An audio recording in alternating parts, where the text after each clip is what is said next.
आप सभी का स्वागत है हमारे YouTube चैनल कहानी अनसुनी में। अगर आप नए हो इस चैनल पे तो हमें सब्सक्राइब जरूर करें और साथ ही बेल आइकॉन को प्रेस करना न भूलें। अगर आपने पार्ट 1 नहीं देखा तो लिंक डिस्क्रिप्शन बॉक्स में है, आप देख सकते हैं। चलिए शुरू करते हैं। टीना के ससुराल में जाते ही उसके साथ ऐसी अजीब हरकतें होने लगी जो टीना को काफी अजीबो गरीब लग रही थी।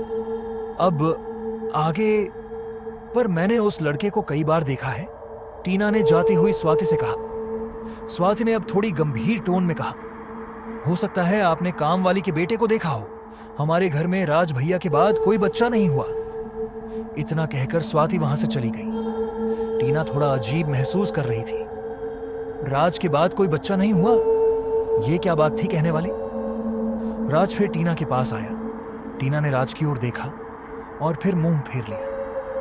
राज ने टीना की नाराजगी समझ ली थी। राज टीना के पास आया और प्यार से बोला, टीना देखो, ऐसा होता है शादी के बाद। मैं ज्यादा समय नहीं दे पा रहा हूं तुम्हें, पर क्या करूं, इतना ज्यादा काम था बाहर भी। अच्छा तुम इतना बुरा मत मानो, चलो हम चलेंगे कहीं, शाम को तैयार रहना। राज के जाते ही टीना थोड़ी सी खुश हो गई। यकीनन इसी पति के लिए तो घर छोड़कर आई थी वह। टीना के बारे में जानकर अच्छा लग रहा था, लेकिन साथ ही बुरा भी लग रहा था। टीना को घर की याद सता रही थी।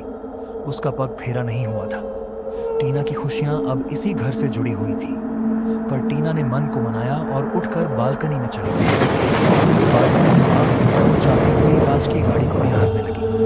अचानक उसने देखा, एक बार फिर से वह बच्चा सड़क के पास दिखा।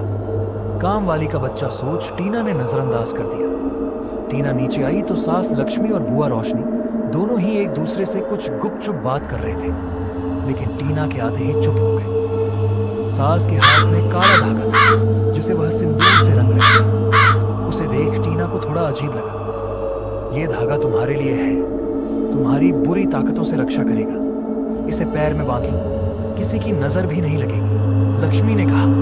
टीना ने चुपचाप वैसा ही किया जो सास ने कहा था। टीना ने धागा बांध तो लिया, लेकिन उसे थोड़ा अजीब लग रहा था। उसने पूछा, पूजा घर कहाँ है? तो जवाब मिला, अब तो पूजा घर हमने बंद कर दिया। यह अजीब था, पूजा घर कौन बंद करता है? टीना ने सोचा और आगे चली गई। उसकी नजर एक बंद कमरे पर पड़ी। यही होगा शायद पूजा घर। ऐसा ताला लगाया हुआ है जैसे पता नहीं क्या हो। वह उस कमरे की ओर आगे बढ़ी तो उसका पैर स्लिप हो गया। जोर से चिल्लाई तो लक्ष्मी, रोशनी और स्वाति आ गई। ससुर जी भी अपने कमरे से पूछ पड़े, क्या हुआ? घर में स्वागत के बाद यह पहली बार टीना ने उनकी आवाज सुनी थी। तीनों महिलाओं ने टीना को किसी तरह से ऊपर अपने कमरे तक पहुंचाया। क्या ठीक से चलना भी नहीं आता? ऐसे कैसे गिर गई? बुआ ने तीखे स्वर में टीना से कहा और टीना बस उन्हें देखती रह गई। टीना चुपचाप अपने बिस्तर पर लेट गई। ये कहाँ आ गई थी टीना? उसने तो ऐसा नहीं सोचा था।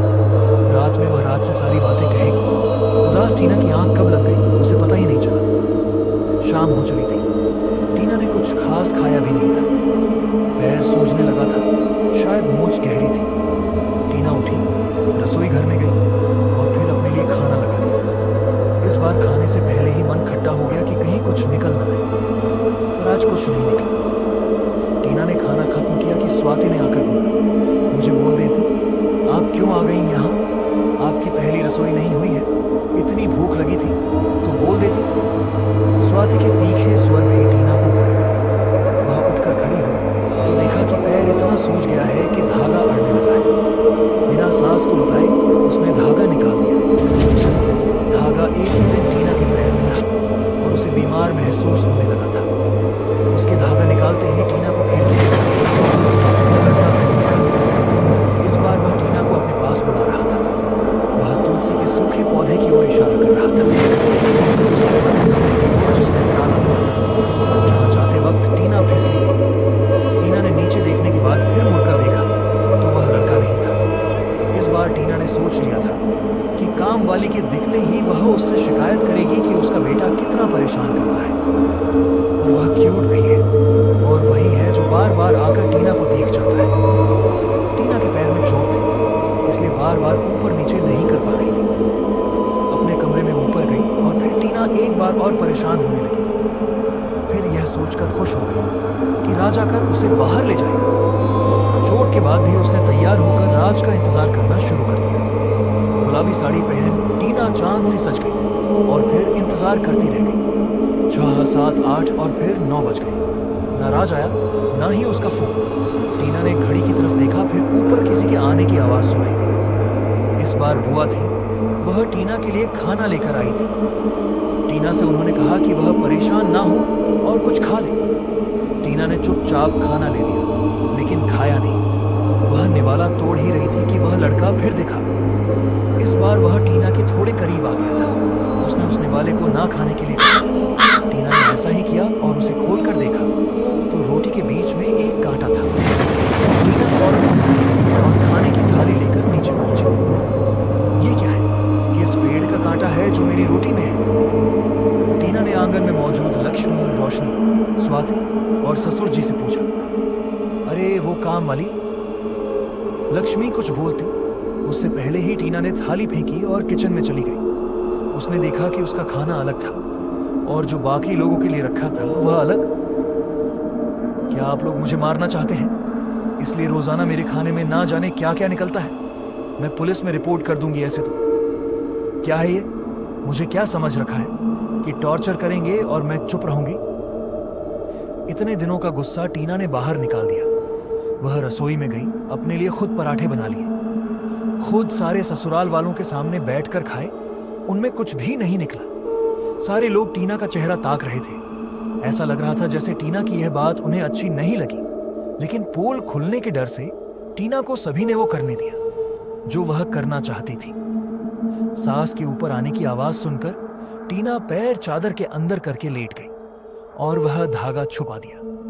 सास ने कहा, देखो अब हम और ध्यान से खाना बनाएंगे। वो हमें लग रहा था तुम्हें कुछ स्पेशल खिलाएं, इसलिए अलग बन रहा था। बाकी काम वाली रोज वह आटा इस्तेमाल कर रही थी जिसे हमने इस्तेमाल ना करने को कहा था। यह गलती से हुआ। हम तुम्हारी बहुत चिंता करते हैं, लक्ष्मी ने कहा और टीना ने फिर चिंता छोड़ दी। जाते जाते सास कह गई कि उन्होंने वह धागा टीना की रक्षा के लिए पहनाया है, उसे निकाले ना। पर यह धागे पर इतना जोर क्यों दिया जा रहा है? वह बच्चा कौन है जिसने टीना को कांटा खाने से बचा लिया? आखिर उस बंद कमरे में क्या है? वह तुलसी की पूजा अभी भी क्यों नहीं कर सकती? यह सब जानिए पार्ट 3 में।